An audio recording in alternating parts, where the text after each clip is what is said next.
Probablemente has escuchado la historia de la caída de Francia un centenar de veces. La Blitzkrieg, los Panzers atravesando las Ardenas, la rendición en el mismo vagón de tren de 1918. Pero esa siempre es la versión alemana y hace que 1940 parezca una conclusión inevitable, como si fuera un ejército que simplemente se rindió. El lado francés es una historia completamente diferente.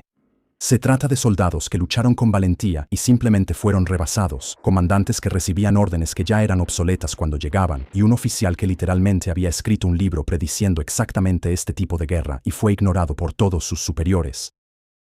Así que hoy vamos a contar la historia completa de la caída de Francia desde el lado francés, cómo falló el sistema por encima de quienes estaban combatiendo y cómo se sintió realmente estar en el lado perdedor de la derrota más rápida entre las grandes derrotas en la historia militar moderna. Así que empecemos aclarando algo. La versión popular de 1940 es más o menos así. Alemania tenía esta nueva forma revolucionaria de luchar llamada Blitzkrieg y Francia estaba atrapada en el pasado con un ejército que no quería pelear. Eso no fue lo que pasó. Cuando comenzó la ofensiva alemana, el 10 de mayo de 1940, Francia desplegó aproximadamente 3.000 tanques contra los cerca de 2.400 de Alemania. El ejército francés movilizó alrededor de 5 millones de hombres en total, convirtiéndolo en la fuerza militar más grande de Europa Occidental. Y el equipo tampoco estaba desactualizado. El Char B1, biseltanque pesado de Francia, pesaba alrededor de 32 toneladas, tenía un cañón de 75 milímetros montado en el casco y un cañón de torreta de 47 milímetros y contaba con hasta 60 milímetros de blindaje frontal. Para comparar, el tanque alemán más común en ese momento era el Panzer III, que tenía aproximadamente 30 milímetros de blindaje frontal y un cañón de 37 milímetros. El arma antitanque estándar alemana, el PaK-36 de 3.7 centímetros, no podía penetrar el Char B1 desde el frente a ninguna distancia. Las tripulaciones alemanas lo llamaban el Aldabón precisamente por esta razón. El tanque mediano Sommer S-35 tenía un cañón de 47 milímetros y 40 milímetros de blindaje fundido bien inclinado y muchos observadores militares de la época lo consideraban el mejor tanque de su clase en el mundo. Así que la pregunta no es por qué Francia era débil, la pregunta es por qué Francia perdió a pesar de ser fuerte, y esa es una respuesta mucho más interesante y mucho más inquietante. La respuesta comienza con la forma en que el ejército francés concebía el combate. Después de la Primera Guerra Mundial, el ejército francés desarrolló una doctrina llamada la bataille conduite o batalla metódica. La idea era que la guerra moderna era demasiado rápida y letal para tomar decisiones rápidas. En su lugar, las operaciones debían desarrollarse en fases cuidadosamente planificadas y estrictamente controladas. Cada ataque se preparaba metódicamente, con la artillería con tiro registrado, el flanco asegurado y las reservas en posición antes de que cualquier cosa avanzara. Había una lógica en ello. Francia había perdido cerca de 1.4 millones de soldados en la Primera Guerra Mundial, aproximadamente el 4% de toda su población. El país simplemente no podía permitirse otra guerra de desgaste basada en operaciones ofensivas agresivas. La línea Maginot, que costó alrededor de 3.000 millones de francos y se extendía a lo largo de la frontera alemana, fue diseñada para hacer una sola cosa: obligar a cualquier futuro ataque alemán a pasar por Bélgica. En cambio, daba tiempo al ejército francés para moverse hacia el norte y enfrentarlo allí. Y funcionó exactamente como se planeó. Los alemanes no atacaron a través de la línea Maginot. Fueron por Bélgica y las Ardenas. Las fortificaciones hicieron su trabajo. El problema fue todo lo que vino después. La doctrina francesa trataba a los tanques como en la Primera Guerra Mundial se trataba a la artillería. Eran armas de apoyo que se repartían en pequeños grupos a las divisiones de infantería. En lugar de concentrar los blindados en divisiones de rápido movimiento que pudieran atravesar las líneas enemigas y explotar las rupturas, los franceses dispersaron sus tanques a lo largo del frente en grupos de 30 a 50 vehículos cada uno. La infantería marcaba el ritmo y los tanques la seguían. La comunicación fue otro desastre. La mayoría de los tanques franceses no tenían radios. Las tripulaciones se comunicaban con banderas o teniéndose que detener y bajar para hablar. Cuando las cosas cambiaban en el campo de batalla, las unidades de tanques no podían ser redirigidas rápidamente porque no había manera de contactarlas. Compáralo con las divisiones Panzer alemanas, donde cada tanque tenía una radio y los comandantes de división podían redirigir formaciones enteras en cuestión de horas.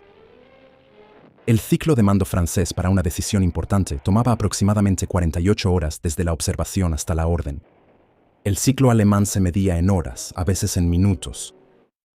Esto significaba que para cuando un comandante francés recibía un informe, lo analizaba, emitía órdenes y esas órdenes llegaban a las unidades, la situación ya había cambiado por completo. Las unidades francesas estaban respondiendo constantemente a donde los alemanes habían estado, no a donde estaban. Y aquí es donde Charles de Gaulle entra en la historia. Porque él vio que todo esto se avecinaba y lo dijo públicamente. En 1934 de Gaulle publicó un libro llamado Vers l'armée de métier, que se traduce aproximadamente como Hacia un ejército profesional. En él, argumentó que Francia necesitaba crear divisiones blindadas concentradas, equipadas con tanques modernos y apoyadas por aviones, capaces de realizar operaciones ofensivas rápidas de manera independiente de la infantería lenta. Describió casi exactamente el tipo de guerra que los alemanes usarían 6 años después. La respuesta del alto mando militar francés fue de rechazo. La batalla metódica era la doctrina. Los tanques eran armas de apoyo para la infantería. De Gaulle era visto como un subordinado problemático que impulsaba ideas que contradecían todo lo que el ejército creía. La ironía difícil de ignorar es que los oficiales alemanes en realidad leyeron el libro de Gaulle. Se debate si influyó directamente o no en su propia doctrina blindada, pero lo que no se discute es que Francia tenía a un hombre que entendía el futuro de la guerra y en vez de escucharlo, le dieron un trabajo de oficina. Para 1940, de Gaulle era coronel. Cuando comenzó la guerra, él seguía impulsando las mismas ideas. Francia finalmente creó divisiones blindadas, las Divisions Cuirassés de Réserve, pero se formaron tarde, se organizaron apresuradamente y se usaron de manera fragmentada en lugar de como la fuerza de ataque concentrada que de Gaulle había imaginado. Cuando llegó el ataque alemán, el 10 de mayo de 1940, de Gaulle estaba al mando de la cuarta DCR, era de reciente formación. Le faltaban unidades y estaba a punto de ser lanzada al mayor desastre militar en la historia de Francia. El plan aliado se llamaba el Plan Dyle. Cuando Alemania atacara, las mejores unidades francesas y británicas avanzarían hacia el norte, a Bélgica, para enfrentar al enemigo a lo largo del río Dyle. Era un plan razonable contra una invasión directa a través de las llanuras belgas. Pero los alemanes no estaban planeando una invasión directa. Mientras el grupo de Ejército B atacaba Bélgica y los Países Bajos, atrayendo a las fuerzas aliadas hacia el norte exactamente como se planeó, el verdadero ataque llegó por el bosque de las Ardenas, con el grupo de Ejército A. El alto mando francés creía que las Ardenas eran intransitables para grandes formaciones blindadas. El terreno era un bosque denso, caminos estrechos y valles fluviales escarpados. Mover una división Panzer por ahí parecía imposible. Los alemanes hicieron exactamente eso con 7 divisiones Panzer. Para el 12 de mayo, los tanques alemanes estaban en el río Mosa, en Sedan, enfrentándose a unidades francesas que no estaban destinadas a ser la línea principal de defensa. Las mejores divisiones estaban a 200 kilómetros al norte, en Bélgica, luchando contra lo que pensaban que era el ataque principal. Lo que sucedió en Sedan el 13 de mayo lo cambió todo. El 19º Cuerpo Panzer de Guderian cruzó el Mosa, usando ataques concentrados de bombarderos en picada Stuka en lugar de la preparación tradicional de artillería. Los Stuka no solo destruyeron posiciones, también destruyeron la moral.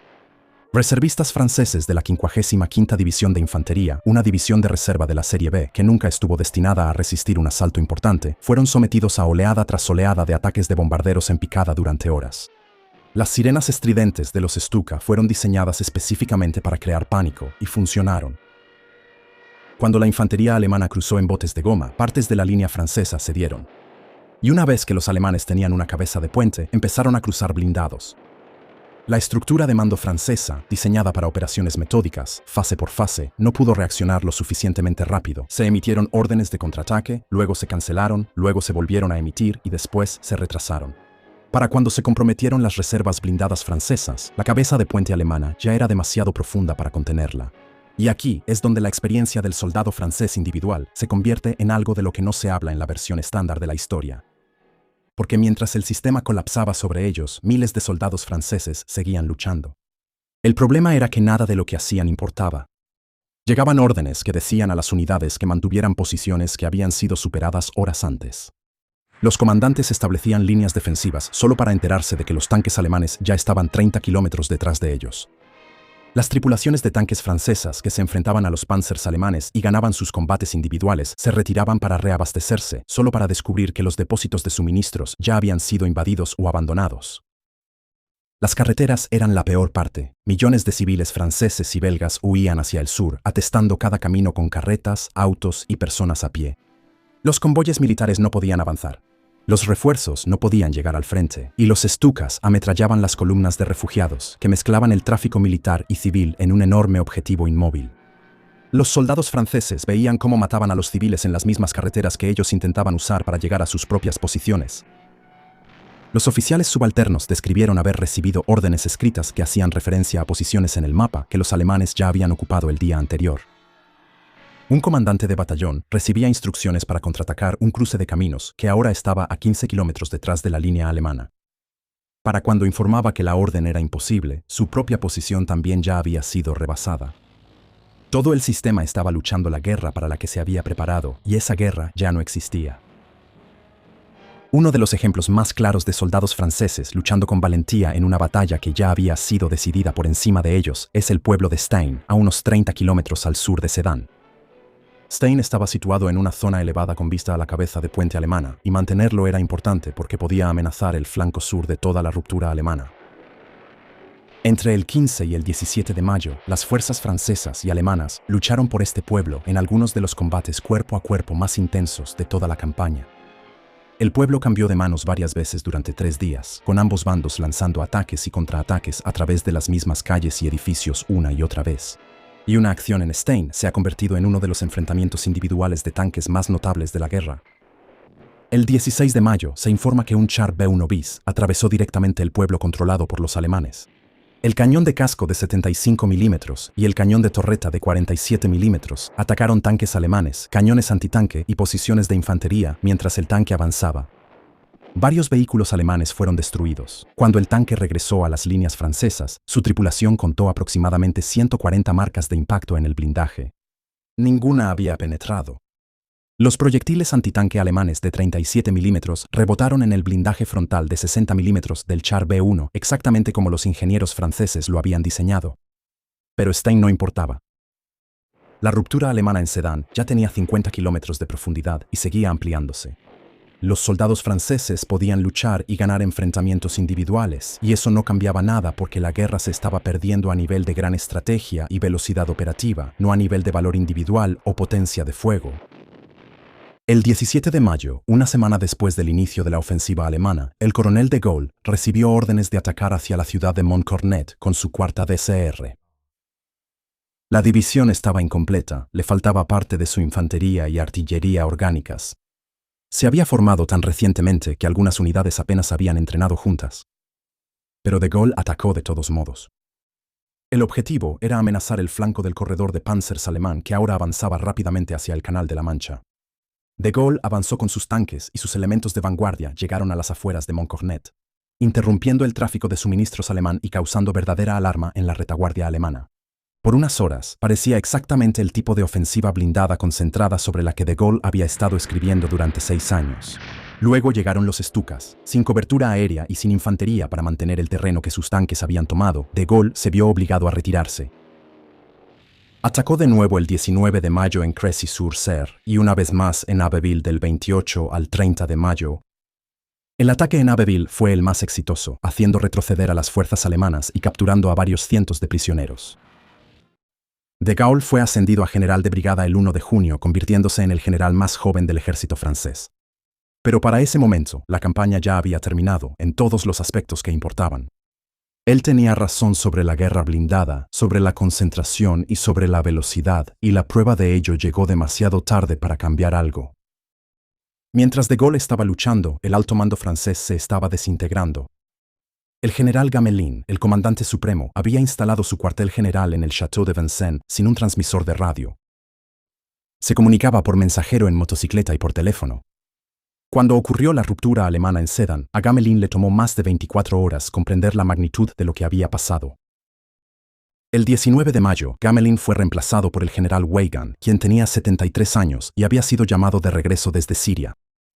Weygand pasó sus primeros días visitando el frente y evaluando la situación, lo que significó que durante casi una semana el ejército francés estuvo prácticamente sin dirección estratégica durante la fase más crítica de la batalla. El general Gaston Bellot, al mando del Grupo de Ejércitos 1, la formación responsable de todo el sector norte, incluyendo las mejores divisiones francesas y británicas, murió en un accidente automovilístico el 21 de mayo. Era el único oficial que tenía el panorama completo del Frente Norte y murió sin informar a su reemplazo. Mientras tanto, la Fuerza Expedicionaria Británica ya se estaba retirando hacia Dunkerque. Las unidades francesas que habían sido enviadas al norte, a Bélgica, bajo el Plan Dyle, ahora estaban aisladas, con los panzers alemanes entre ellas y el resto de Francia. Las órdenes seguían llegando, pero eran órdenes para una batalla que ya no existía. Mantengan esta línea. Contraataquen en este punto, establezcan contacto con esta unidad. Cada instrucción asumía un frente que ya se había movido o una unidad que ya había sido destruida o aislada. París fue declarada ciudad abierta el 10 de junio. Las tropas alemanas entraron el 14 de junio. El armisticio se firmó el 22 de junio en el mismo vagón de tren en Compiègne, donde Alemania había firmado el armisticio en 1918. Hitler dispuso ese detalle deliberadamente. En 6 semanas, el ejército más grande de Europa Occidental había sido derrotado. Francia sufrió aproximadamente 90.000 muertos, 200.000 heridos y casi 1.900.000 prisioneros. Las bajas alemanas durante toda la campaña fueron aproximadamente 27.000 muertos y 111.000 heridos. Esas cifras cuentan la historia de una catástrofe que fue mucho más allá de lo que el valor individual pudo haber evitado. Y los soldados franceses que habían luchado, muchos de ellos valiente y eficazmente en sus propios enfrentamientos, fueron enviados a campos de prisioneros de guerra o regresaron a granjas y pueblos en un país que ya no existía como lo habían conocido. Algunos se unieron a la resistencia. Algunos siguieron a Charles de Gaulle a Londres. La mayoría pasó el resto de la guerra en campos alemanes de prisioneros de guerra. Los hombres que habían hecho su trabajo y luchado sus batallas fueron derrotados por una falla del sistema tan total que nada de lo que hicieron a su nivel pudo haber cambiado el resultado. Después de la guerra, el ejército francés se reconstruyó exactamente sobre los principios que Charles de Gaulle había defendido en 1934. Formaciones blindadas concentradas. Comunicación por radio en cada vehículo. Toma de decisiones rápida e independiente de un mando centralizado. Todo por lo que lo habían ignorado se convirtió en doctrina estándar. Se aprendieron las lecciones de 1940, solo que primero le costaron a Francia su país.